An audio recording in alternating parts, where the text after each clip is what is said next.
Hello மக்களே, கருணா இது செம இன்ட்ரெஸ்டிங்காக போயிட்டுருக்கு. நம்ம இந்துவும் கிருபா கிட்ட ஒரு செயலை சொல்லும்போது அதை கேட்ட கிருபா பயங்கர டென்ஷன் ஆகி இனி இந்துவோட வயத்தில் குழந்தை வளரக்கூடாது அப்படிங்கிற மாதிரி ஒரு செயல் பண்ணும்போது ஒரு கட்டத்தில் நம்ம இந்து செம மாஸ் பண்ணிட்டாங்கன்னு சொல்லலாம். கிருபாவை கைது செய்ய மாதிரி ஒரு சம்பவம் நடக்க போகுதுன்னு சொல்லலாம். வீடியோக்குள்ளே போகிறதுக்கு முன்னாடி நம்ம சேனலுக்கு சப்ஸ்கிரைப் பண்ணுங்க, அப்படியே பக்கத்துக்கு பெல் ஐக்கனை கிளிக் பண்ணிடுங்க.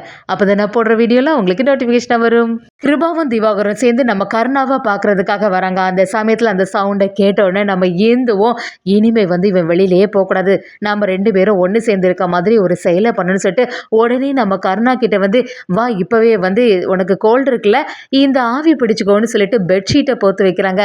ஆனால் வெளியில இருந்து மறுபடியும் கிருபாகரன் சத்தம் போடும்போது கருணா அதுக்கு எந்த பதிலுமே சொன்ன மாதிரி இல்லை. ஏந்துவோம் மிரட்ட ஆரம்பிக்கிறாங்க. இங்கே பாரு, இப்போ மட்டும் நீ வெளியில் போனேன்னு வச்சுக்க சரியாட்டு வெளுத்து எடுத்துவேன், ஒழுங்கா இங்கே இருந்துக்கோ, உங்கள் அண்ணங்களை இங்கே வரட்டு அப்படின்னு சொல்லும்போது நம்ம கருணாவும் ஒரு நாளுமே நான் என் அண்ணன் கூப்பிட்டதுக்கு உடனே அவங்க முன்னாடி போய் நிற்பேன், என்னை விடு அப்படின்னு சொல்லும்போது நம்ம இந்து கருணாவை பிடிச்சு வச்சுருக்காங்க. நம்ம திவாகரனும் கிருபா கிட்ட பார்த்தீங்களான்னா நீங்கள் இவ்வளோ நேரம் சொல்கிறீங்க, ஆனால் கருணா உள்ளுக்குள்ளேயே இருந்துட்டு வெளியில் வராமலே இருக்கலானே அப்படி சொல்லும்போது திவாகரனும் கிருபாவும் சேர்ந்து உள்ளே போகிறாங்க. அந்த சமயத்தில் நம்ம கருணாவும் இந்துவும் ரொம்பவே க்ளோஸாக இருக்கிறத பார்த்துட்டு இருந்த கிருபாகரனும் பயங்கரமாக டென்ஷன் ஆகிறாங்க.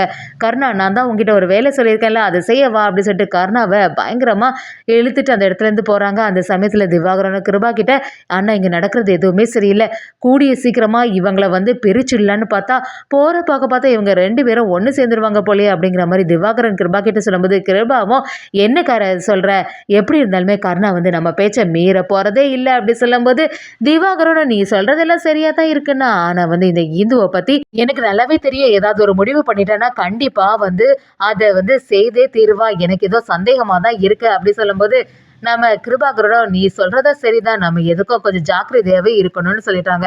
அதே சமயத்தில் நம்ம இந்துவும் எப்படியாவது கிருபாவை வெறுப்பேற்றணுமே, நம்மளும் கருணாவும் சீக்கிரத்தில் ஒன்று சேர போகிறோம் அப்படிங்கிற மாதிரி ஒரு செயலை பண்ணணுமே அப்படின்னு யோசிக்கும் போது நம்ம இந்துவும் கிருபா கிட்ட என்ன நீங்கள் கருணாவை கூப்பிடுறதுக்காக வந்திருந்தீங்களா, சரி நாங்கள் 2 பேரும் குழந்தை எங்களுக்கு பிறந்துச்சுன்னா கண்டிப்பாக கருணா ஏற்கனவே சொல்லியிருக்கான், அவங்க பையனாக இருந்ததுன்னா உங்கள் பேரை தான் வைப்பானா, அது எது பொம்பளை பிள்ளையாக இருந்தாலும் கிருபாராணின்னு உங்கள் பேரும் அதில் சேர்ந்து தான் வருமா, அவ்வளோத்துக்கு உங்களை நம்பி இருக்கா அப்படிங்கிற மாதிரி நம்ம இந்து அந்த இடத்துல சொல்லும்போது திவாகரனுக்கு இன்னும் கொஞ்சம் டென்ஷன் ஆகிடுது.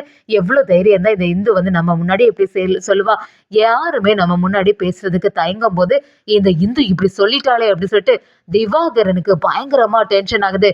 கிருபாகரனும் திவாகரன் கிட்ட பாத்தியா அந்த இந்து பேசிட்டு போனதை, எவ்வளோ தைரியம் இருக்கணும், இது எல்லாத்துக்குமே காரணம் அந்த கருணா தான். கருணாவும் இப்போல்லாம் நம்ம சொல்கிறது எதுவுமே கேட்ட மாதிரி இல்லை, இந்துக்கு பின்னாடி தான் சுற்றிட்டே இருக்கான்.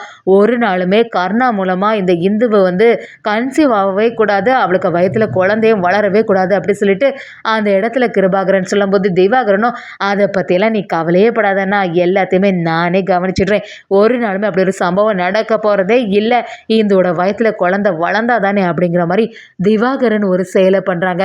இன்னொரு சைடு பார்த்தீங்கன்னா நம்ம இந்து எல்லாரும் சேர்ந்து சமையல் பண்ணும்போது திவாகரன் யோசிக்கிறாங்க, எப்படியாவது இந்துவோட வயத்தில் குழந்தை வளரக்கூடாது, என்ன செய்யறதுன்னு சொல்லிட்டு சரி பேசாமல் இந்த ஜூஸில் ஒரு பொடியை கலந்துடலான்னு சொல்லிட்டு திவாகரன் ஒரு செயலை பண்ணுறாங்க. அதே சமயத்தில் இது எதுவுமே தெரியாமல் நம்ம இந்து எல்லாருமே அந்த இடத்துல சமையல் பண்ண ஆரம்பிக்கிறாங்க. அப்படி சரி நம்ம நேரடியாக இந்த இந்து கிட்ட கொடுக்க முடியாது, என்ன செய்கிறது, எப்படியாவது இந்த இந்து இந்த ஜூஸை குடிச்சிடணும், அதுக்கப்புறமா எல்லா பிரச்சனையும் அவளுக்கு ஆயிடுமே அப்படின்னு சொல்லிட்டு திவாகரனும் மனசில் யோசிக்கிறாங்க. சரி இதை சித்ரா கிட்ட பேசாமல் கொடுத்துட்டா யாருக்கும் எந்த சந்தேகமும் வராதுன்னு சொல்லிட்டு அப்படி சித்ராவை கூப்பிடும்போது சித்ராவும் என்னது இது எப்பவும் இல்லை ரொம்பவே பாசமாக கூப்பிடுற மாதிரி இருக்கே அப்படின்னு சொல்லிட்டு யோசிக்கும் போது திவாகரனும் சித்ரா கிட்ட இங்கே பாரு, இந்த ஜூஸை உங்ககிட்ட கொடுக்குறேன்ல, இதை எப்படியாவது இந்து கிட்ட நீ கொடுத்துடணும், அவள் கண்டிப்பாக இதை குடிச்சே ஆகணும் அப்படி சொல்லும்போது சித்ராவும் என்ன திடீர்னு இப்படி இருக்கீங்க அப்படி கேட்கும்போது இல்லை இத்தனை நாளாட்டு ரொம்பவே அவள்கிட்ட கோபமாக பேசுகிறேன்ல, இன்றைக்கி தான் இந்துவை பற்றி கொஞ்சம் புரிஞ்சுக்கிட்டேன், அதனால தான் இதை தரேன் அப்படின்னு சொல்லிட்டு சித்ரா கிட்ட கொடுத்து அனுப்புகிறாங்க. அந்த சைடு பார்த்தீங்கன்னா சித்ராவும் நம்ம இந்துக்கிட்ட என்னங்க நீ ஜூஸ் குடிங்க அப்படி சொல்லும்போது என்ன சித்ரா புதுசாக இருக்குது, எதுக்கு இதை தர அப்படின்னு கேட்கும்போது இல்லை நீங்கள் டயர்டாக வேலை செய்துட்டு இருக்கீங்களா, அதனால தான் இந்த ஜூஸ் கொடுக்குறேன் அப்படிங்கிற மாதிரி சொல்கிறாங்க. நம்ம இந்துவும் அந்த ஜூஸை கையில் வாங்கிட்டு எதுக்காக இப்போ இந்த ஜூஸை தர அப்படின்னு ஒரு குழப்பத்தில் இருக்கும்போது திவாகரனும் வெளியிலேருந்து கவனிச்சுட்டே இருக்காங்க. என்னது இது, இவ ஜூஸை வாங்கி வச்சிருக்கா, ஆனால் குடிப்பாளா என்னன்னு தெரியலையே, எப்படியாவது அவள் குடிக்கணுமே வைக்கணுமே, அவளை குடிக்க வைக்கணுமே, என்ன செய்யறது அப்படின்னு சொல்லிட்டு ஒரு குழப்பத்திலேயே வெளியில நின்று கவனிச்சுட்டே இருக்கும்போது இந்துவும் அப்படியே குடிக்கிறமா வேண்டாமா அப்படின்னு சொல்லிட்டு கையில வச்சுட்டு இருக்கும்போது திவாகரனே உள்ள வராங்க.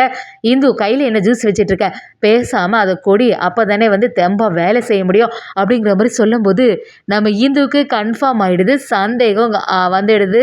இதுக்கு பின்னாடி ஏதோ ஒரு சூழ்ச்சி இருக்கு, இவங்கெல்லாம் இப்படி அக்கறையா பேசக்கூடிய ஆளே கிடையாது, இவங்க சொல்றானா இந்த ஜூஸ்ல ஏதாவது ஒன்று மிக்ஸ் பண்ணியிருப்பாங்களோ அப்படிங்கிற மாதிரி நம்ம இந்துவுக்கு சந்தேகம் வந்துடுது. இதை வந்து சும்மாவே விடக்கூடாது, பேசாம இப்போ இந்த ஜூஸை குடிக்கிற மாதிரி ஒரு ஆக்டிங்கை கொடுத்துட்டு அங்கே வெளியில லேப்ல போய் இந்த ஜூஸை வச்சு டெஸ்ட் பண்ணிட வேண்டியதானு சொல்லிட்டு நம்ம இந்துவும் ஒரு எண்ணத்தை போடுறாங்க. திவாகரனும் இந்து எப்படியாவது ஜூஸை குடிச்சிருவா அப்படின்னு சொல்லிட்டு பக்கத்துல இருந்து கவனிச்சுட்டு இருக்காங்க. ஒரு கட்டத்தில் நம்ம இந்து ஜூஸ் குடிச்ச மாதிரி நடிச்சாலும் ஆனா அந்த ஜூஸ் எதுவுமே குடிக்காம வசமா அந்த ஜூஸை எடுத்துடுறாங்க. அப்படியே வந்து வெளியில வந்துடுறாங்க. வெளியில வந்து லேப்ல கொடுக்குறாங்க.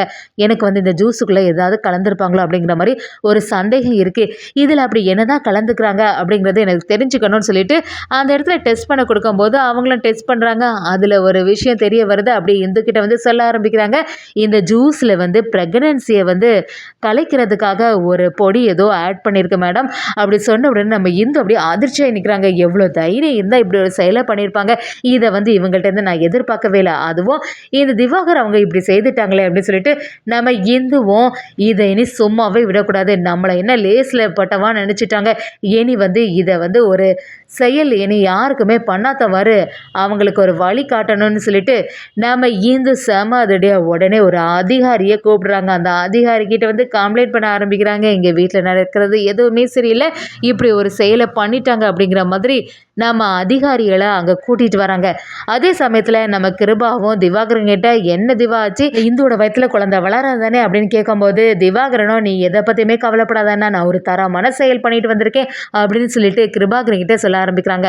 அப்படி பேசிட்டு இருக்கும்போது கரெக்டாக நம்ம இந்து அந்த ஆஃபீஸரோட வராங்க. அதை பார்த்த கிருபாவும் குழப்பத்தோட எதுக்கு இப்போ இவன் இந்த ஆஃபீஸர் எல்லாம் கூட்டிகிட்டு வந்திருக்கா அப்படின்னு சொல்லும்போது நம்ம இந்து செம மாஸ் பண்ணுறாங்க. அந்த இடத்துல இருந்து அதிகாரிகளும் பேச ஆரம்பிக்கிறாங்க.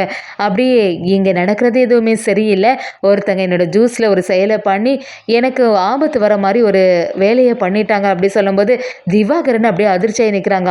ஐயோ இவ வந்து கம்ப்ளைண்ட் பண்ணனால நம்ம தான் இதில் மாட்ட போகிறோமோ, இந்த செயலில் ஈடுபட்டோன்னு சொல்லிட்டு கண்டுபிடிச்சிருவாங்களோ அப்படின்னு சொல்லிட்டு திவாகரனும் பயங்கர டென்ஷனில் இருக்கும்போது அந்த இடத்துல கிருபாகரனும் என்னாச்சு, எதுக்காக இப்போ இந்த ஆஃபீஸர்லாம் இந்த வீட்டுக்கு வந்திருக்காங்க, என்ன விஷயம் அப்படி சொல்லிட்டு கேட்கும்போது இங்கே நடக்கிறது எதுவுமே சரியில்லை, இங்கே எனக்கு ஒரு கம்ப்ளைண்ட் வந்திருக்கு, இங்கே உள்ள பெண்களுக்கு நீங்கள் வந்து ஒரு செயல் பண்ணியிருக்கலாமே அப்படிங்கிற மாதிரி ஒரு கேள்வி கேட்கும்போது அப்படி எதுவுமே நாங்கள் பண்ணலை, எதை பற்றி நீ பேசிகிட்டு இருக்க அப்படின்னு சொல்லிட்டு திவாகரன் நம்ம இந்துக்கிட்ட பயங்கரமாக சத்தம் போடும்போது என்ன சார் எங்கள் கண்ணு முன்னாடியே இந்த பொண்ணை வந்து மிரட்ட ஆரம்பிக்கிறீங்க, எங்களுக்கு எல்லா விஷயமும் தெரியும், இந்து ஆதாரத்தோட தான் ஒரு விஷயத்தை எங்கள்கிட்ட சப்மிட் பண்ணியிருக்கா, ஒழுங்கு மரியாதையாக உண்மையை ஒத்துக்கோங்க, இந்த பொண்ணோட வயிற்றில் வளர குழந்தையை அழிக்கிறதுக்காக நீங்கள் ஒரு செயல் பண்ணியிருக்கலாமே அப்படின்னு சொல்லிட்டு அதிகாரிகள் அப்படியே கிருபாவுக்கு சரியான ஆப்பு வைக்கிறாங்க. அதே சமயத்தில் எல்லா உண்மைகளும் ஆதாரத்தோட நிரூபிக்கிற நம்ம இந்து அப்படியே நம்ம கர்ணா கிட்ட இந்த விஷயத்த சொல்லும்போது கர்ணா இனி சும்மா விடுவாங்களா, கிருபாவை எதிர்த்து நிற்கிறாங்கன்னே சொல்லலாம்.